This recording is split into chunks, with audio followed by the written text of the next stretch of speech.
Welcome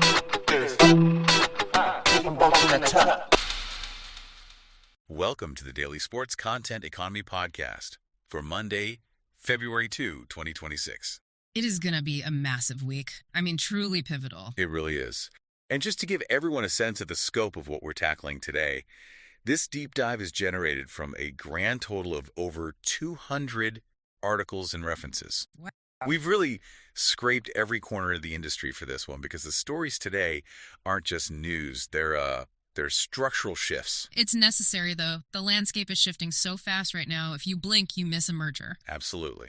So before we get into the weeds, let's hit the top 5 headlines defining the day. Let's do it. First up, the big one in media.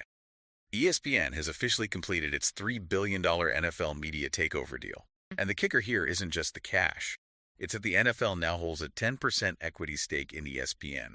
That's coming to us from Octagon and Perplexity. Huge implications there. I mean, that equity piece changes the whole incentive structure. Right. Okay, headline number 2, shifting to the global stage. The Winter Olympics in Milano Cortina are about to kick off. And, well, they're being dubbed the first luxury games. Luxury games. I like that. We're talking unprecedented integration from major fashion houses. That's from Reuters and Sports Pro. Fascinating collision of markets. It is definitely not your grandfather's Olympics anymore. No. Third, over in streaming land. Prime Video is projected to become streaming's largest sports rights investor in 2026. Wow. Officially surpassing DAZN. That analysis is from the Sports Business Journal. The guardrails are definitely changing. The generalists are eating the specialists. Fourth, and this is a tense one, the WNBA and the Players Union are in a critical CBA meeting today. Oh, this is big. The season timeline is genuinely at risk. That report is from The Athletic and SBJ. High stakes for labor today. A strike now would be just catastrophic for their momentum. And finally, a big number in tech and revenue. A temporary suspension of YouTube TV was largely responsible for a $56 million decrease in Disney's sports revenue. $56 million. Massive hit. And that's coming from WDW News today. It just shows the power of the platform. So looking at all of this, our mission for this deep dive is pretty clear. We're looking at a day defined by massive consolidation with Disney and the NFL, the total collision of luxury and sport at the Olympics, and critically, how the creator economy and platforms like YouTube are completely rewriting the rules of sponsorship and revenue. It's a day where the money is moving in very, very unexpected directions. Okay, let's unpack this. We have to start with the behemoth in the room. This Disney, ESPN, NFL deal. Right. It feels like we've been hearing rumors about this for ages, but now it is done. According to the data from Octagon and Perplexity, the NFL now holds a 10% equity stake in ESPN, which values the network at a cool $30 billion. $30 billion. But help me understand the why here. Why does the NFL want to own a piece of a broadcaster? Usually they just want to sell the rights for the highest price and, walk away. Well, that's how it used to work. But it's all about the alignment of incentives now. Okay. In the old world, the NFL sold the rights, took the cash, and if ESPN failed or lost subscribers, the NFL still got paid. Sure, not their problem. Exactly.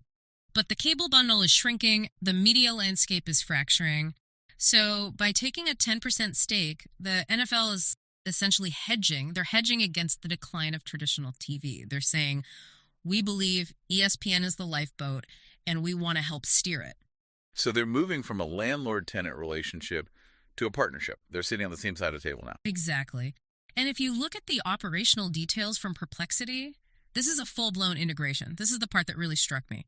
NFL media staff are actually transitioning to become ESPN employees, starting in April. Wait, hold on. Let's pause on that. So the people who used to work for NFL Network producers, on-air talent, the technical staff, they're now essentially Disney employees. Correct. It's a full absorption.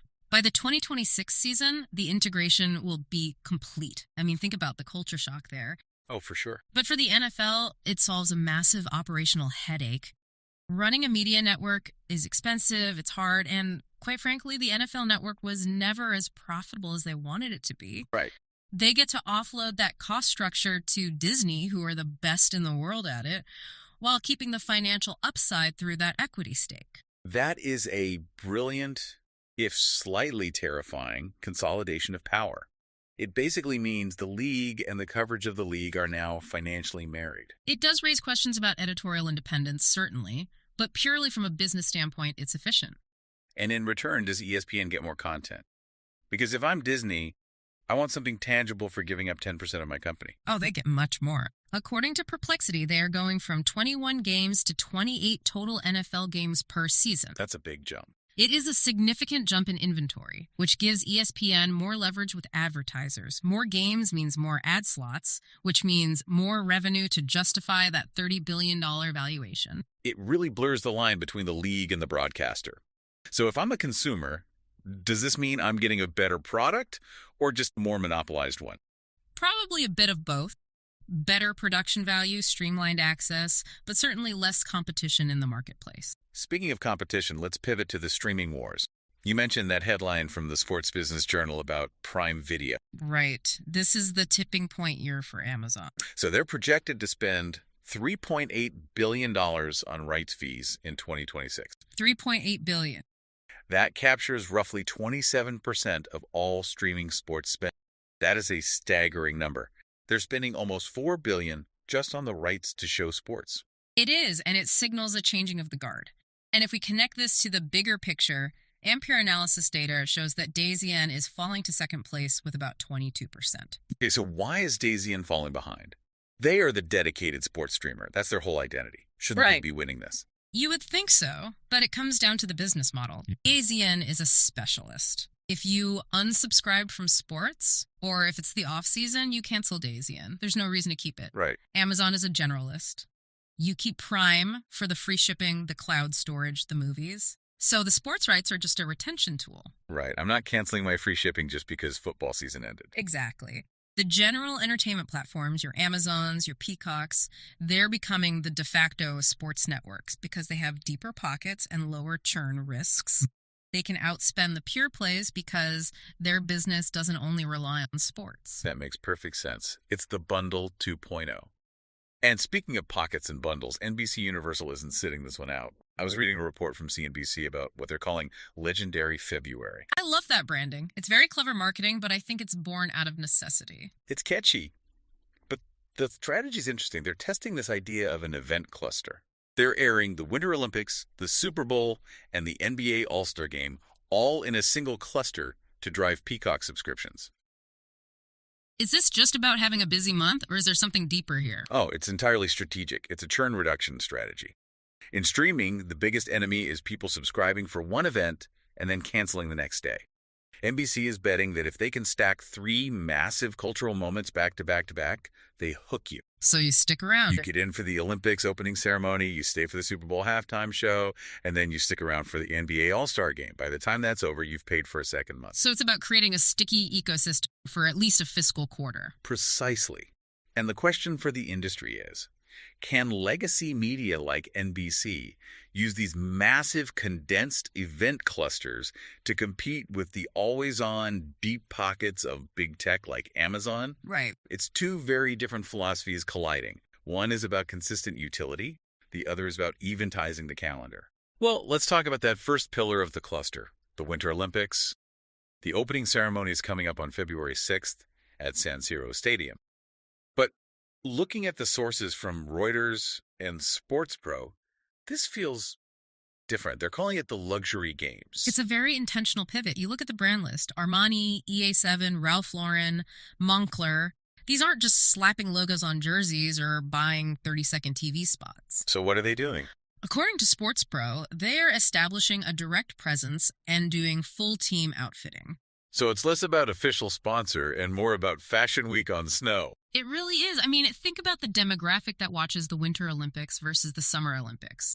Alpine sports, skiing, snowboarding, these attract a wealthier, more affluent demographic. These brands know that. They aren't trying to sell soda to the masses. They are selling a lifestyle to the 1%. That makes sense given the location. Milan is the fashion capital of the world. If you can't sell luxury there, you can't sell it anywhere. Exactly. And it marks a shift from traditional sponsorship to what they call premium consumer experiences. It's not just a billboard, it's a pop-up boutique at the bottom of the slope. It's integrating the product into the environment. But it's not just the clothes. The venues themselves are changing. Perplexity notes this is the first co-hosted Olympics Milan for ice sports, Cortina for alpine. Right. But the Sports Business Journal had a really interesting point about the venue innovation. Yes, this is a trend we're seeing globally. New venues are being designed as mixed-use spaces. We hear mixed use a lot in real estate, usually meaning apartments above shops. What does it mean for a sports stadium?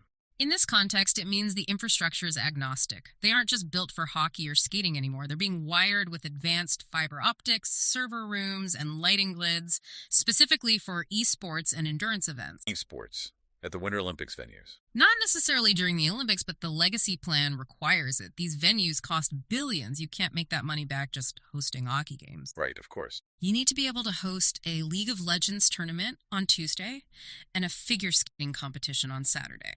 It's about future-proofing the real estate asset. That is smart. It turns a white elephant into a working asset. Okay, we have to shift gears from the luxury slopes to a very gritty reality in the boardroom. Yeah. The WNBA. Today, February 2nd, is a huge day. Critical. Maybe the most important day in the league's history since its founding. According to The Athletic and SBJ, the league and the players' union are in their first negotiation meeting in weeks today. And the tension is high.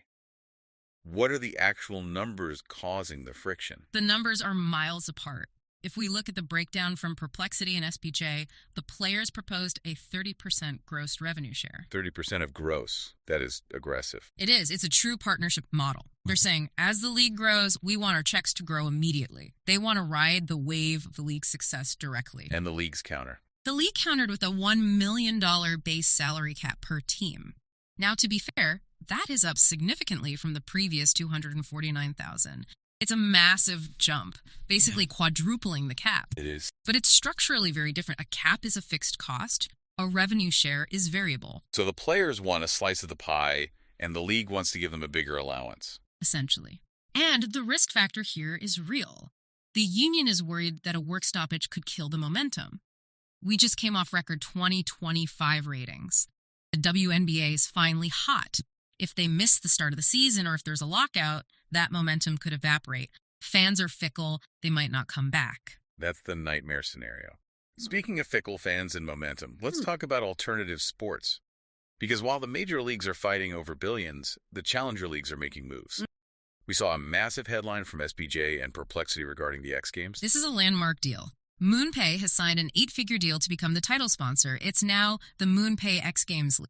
8 figures. For the X Games. That seems huge for a property that people thought peaked in, the early 2000s. It is massive, and it shows that the brand is being revitalized. They're launching new franchises in LA, NY, Sao Paulo, and Tokyo. It validates the model that niche sports, if packaged correctly, can attract Tier 1 capital. So what's the connection with MoonPay? MoonPay is a crypto fintech platform. They're betting that the X Games demographic, young, risk-tolerant digital natives, is their exact future user base. So it's a perfect demographic overlap. Yeah. But it's not all sunshine in alt sports land. You found a pretty cautionary tale regarding Grand Slam track. Yeah, this is worrying. SBJ reports that the Association of Athletics Managers has effectively warned Grand Slam track. They're saying you must reimburse athletes before the 2026 season. And they haven't. Apparently only 50% of payments have been made so far. Ouch. That is a quick way to lose trust. In a startup league, isn't reputation everything? It's the only currency you have. If you burn the athletes, you have no product. It destroys credibility instantly. And then you have the Baller League. Sport Call and Perplexity are reporting that they have paused operations in Germany due to unprofitability. And the Baller League was huge on social media, right? Yeah. I saw clips everywhere. It looked like a massive success. Huge engagement, high turnover, but they couldn't make the unit economics work. It proves that the geographic arbitrage model is really difficult to pull off. Geographic arbitrage. Explain that for us. It's the idea that you can take a format that works in one place, say the Kings League in Spain, and just drop it into another market, like Germany, and expect the same result. That's not that simple. Not at all. Operational costs vary. Audience behaviors vary. You can have all the TikTok views in the world, but if the local venue costs and labor laws in Germany eat you alive, you're done. Views do not equal profitability. That is a harsh lesson. Just because it's viral doesn't mean it's viable. Exactly. That is a perfect segue into our final big chunk here, the creator economy and sponsorship. Because as you said, views don't always equal cash, but they are certainly changing the contracts. This is where the landscape is shifting under our feet. PwC released their sports outlook, and they introduced this concept of the Creator Access Clause. Creator Access Clause. Yeah. What does that actually mean for an athlete? It means that contracts now explicitly require athletes to participate in creator-led content. It's not just show up for the game and maybe a press conference. It's more than that. It's, you need to film a segment with this YouTuber, or you need to be part of this Twitch stream. It's no longer optional. That is a huge shift in workload. It turns every athlete into a content creator, whether they like it or not. And the brands demand it. Sports Pro adds another layer to this. They identify AI personalized fan journeys as a core sponsorship KPI. Can you translate AI personalized fan journey? Sure. In the past, a brand bought a logo on a jersey and hoped you saw it. It was spray and pray. Right. Now they're buying data. They want to know that their brand was served to you specifically at the moment you were most engaged in a highlight reel tailored to your preferences. They want the receipt that proves you saw it. It's getting incredibly granular. But with all this money floating around personal brands, we're seeing the regulators step in. You referenced a story from The Athletic about NIL. Yes, the College Sports Commission is investigating LSU regarding NIL reporting issues. This is significant because it signals the Wild West era of NIL might be closing. Okay. We are moving towards stricter regulation, more auditing, and more accountability. You can't just hand bags of cash to recruits anymore without a paper trail. Now, I want to circle back to that Disney revenue hit we mentioned at the top. $56 million lost. Yeah. And the culprit. A temporary suspension on YouTube TV. This is the power dynamic shift in a nutshell. WDW News Today reported this, and the implication is staggering. YouTube TV is no longer just a digital add-on or a nice-to-have. It's a gatekeeper. So it's essential. If you aren't on YouTube TV, you are losing massive revenue. Disney, the biggest entertainment company on Earth, took a $56 million bruise just because of a temporary outage. That really puts YouTube in the driver's seat. They hold the toll bridge. They do. And for the creators listening, or even the leagues trying to act like creators, there's a very specific tip here from Sprout Social regarding the 2026 YouTube algorithm. This is actionable advice for anyone in the content game. The algorithm has shifted. It is now prioritizing viewer satisfaction signals, specifically retention over raw views. So the era of clickbait is finally dead. Clickbait is dying. The algorithm is smarter now. It wants to know, did the person stay? Did they watch the next video? Did they come back tomorrow? So the advice for sports properties is to stop just dumping 30-second highlight clips. You need to build recurring series. Give me an example. What should a team or a league actually be doing? Think Road to the Finals or Rookie Diaries. You need narrative arcs that keep people coming back week after week. If you just post a dunk, people watch and leave. Right. If you post episode 3 of a series about a rookie trying to make the team, people subscribe to say episode 4. That is what the machine wants now. It's almost like you have to be a TV network within the platform. You have to understand programming. Exactly. You have to program it like a channel, not a clip repository. Wow. We have covered a massive amount of ground, from the NFL effectively buying a seat at Disney's table, to high fashion taking over the Alps, to the WNBA fighting for their share, and YouTube holding the keys to the kingdom. It's a convergence of everything: tech, finance, labor, and culture. The walls between these industries are gone. They really are. So, based on all these sources, what is the one thing we should be left thinking about? Well, looking at the PwC outlook and the Sports Pro reports on prediction markets, here's a provocative thought. We're seeing the rise of AI generating hyper-tailored highlight feeds. We are seeing prediction markets like Polymarket entering sponsorship. Okay. Are we moving toward a world where no two fans actually see the same version of a sport? If your feed is curated by AI to show you what you want and your engagement is driven by your specific bets, do we even share a common reality of the game anymore? That is slightly dystopian, but incredibly likely. The fragmentation of reality through sports. It's where the technology is pointing. The stadium is the only place left where everyone sees the same thing. Well, on that note, we will leave you to ponder the future of your own reality. Thank you for joining the deep dive today. Check the show notes for links to all 200+ references we used to build this out. See you next time. Thanks for listening to this edition of the Daily Sports Content Economy Podcast. If you're ready to build your content media empire, we should probably talk.